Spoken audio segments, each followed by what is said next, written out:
Minister, on two occasions in the last few days, I've witnessed a couple of very disturbing sights while I've been in queues at the checkout in supermarkets. I've experienced people who just simply didn't have enough money to pay for all of the shopping that they had in their trolley. I've seen this with my own two eyes. It's disturbing. There's no dignity in this. And it saddens us and it shames us as a society, quite frankly. I've witnessed people having to put shopping back and have those difficult conversations with checkout staff. That's the sad reality for far too many people in this country, this very day and this very week.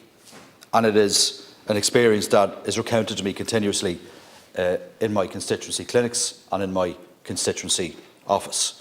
And it's sadly all too reminiscent of experiences many of us would have had in our families in the 1980s, into the early 1990s, before the Irish economy took off. And we know that we are experiencing almost a once-in-a-generation spike in inflation and in the rising cost of living. And that spike in inflation and a rising cost of living is not impacting on everybody equally. Now, government will say that it has done all it can to mitigate the impact of the rising cost of living on those who experience it most adversely.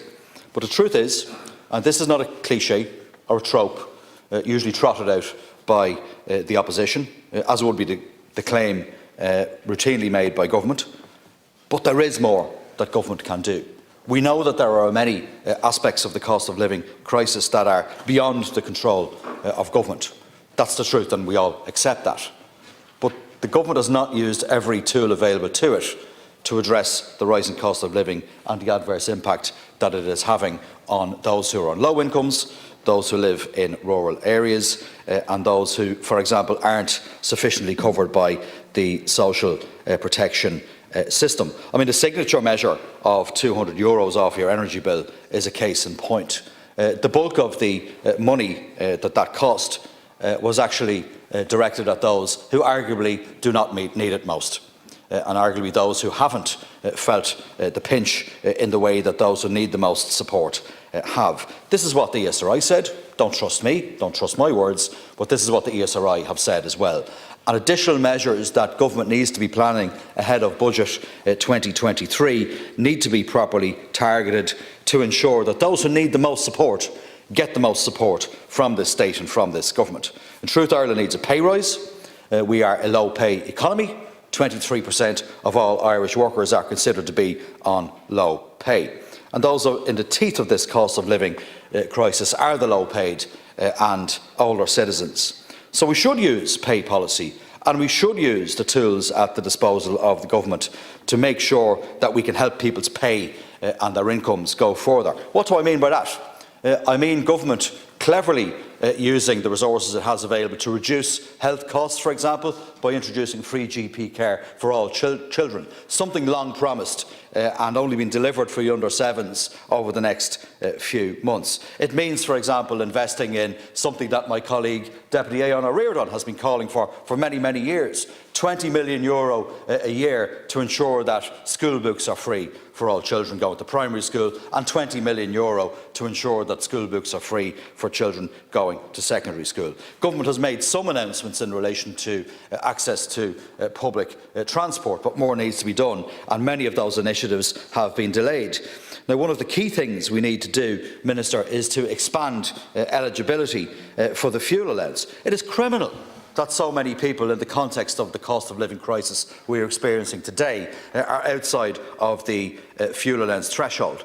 And that means as well, as everybody in this House knows, that they are also then outside of the eligibility threshold for the Warmer Homes scheme. Now, we should not pretend that the motion before us today is motivated by a deep-seated concern for the working class, or a deep-seated concern about child poverty, or a deep-seated concern to eliminate and obliterate fuel poverty, or a passion for making Ireland a country that is much fairer and more equal. We know that the Rural Independent Group have opposed carbon tax and carbon pricing. They always have, and they've made no secret about that, and that, in a way, is fair enough. You're honest and upfront about that. There are other parties, like Sinn Féin, for example, who want to have it every way. They want to have it both ways, at the very least. Now, if it was poverty that was keeping the Rural Independent Group awake at night, then they would be arguing day in and day out in this chamber and elsewhere for the redistribution of wealth in this deeply unequal society. They would not, for example, as they routinely do, oppose increases to the national minimum wage in terms of increasing the incomes for the lowest paid people in this country. Indeed, some of the signatories of this particular motion even argued in the context of last year's finance bill that the USC should be at least dramatically reduced, if not abolished. Now, that would be an assault on lower paid people in this country who depend on the public services that the universal social charge supports day in and day out. Now, you're entitled to express concerns about the way in which you're entitled to express concerns about the way in which women's pension. You stood on the innocent women in this country. I would appreciate it if you would call these members to order. They are as short on manners as they are on evidence-based policy. We'll tell you the truth. You might like to hear it. Ladies and gents, there'll be an opportunity to reply in due course.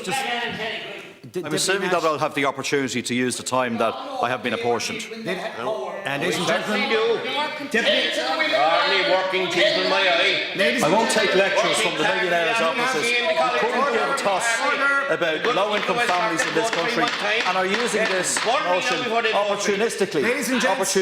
We know they've always been opposed to carbon tax, and that is fair enough. But don't pretend you're on the side of working people. Deputy Nash, without interruption, please. The rural independents will have an opportunity to respond in due course, as per the programme. So don't make overstated claims about this particular motion.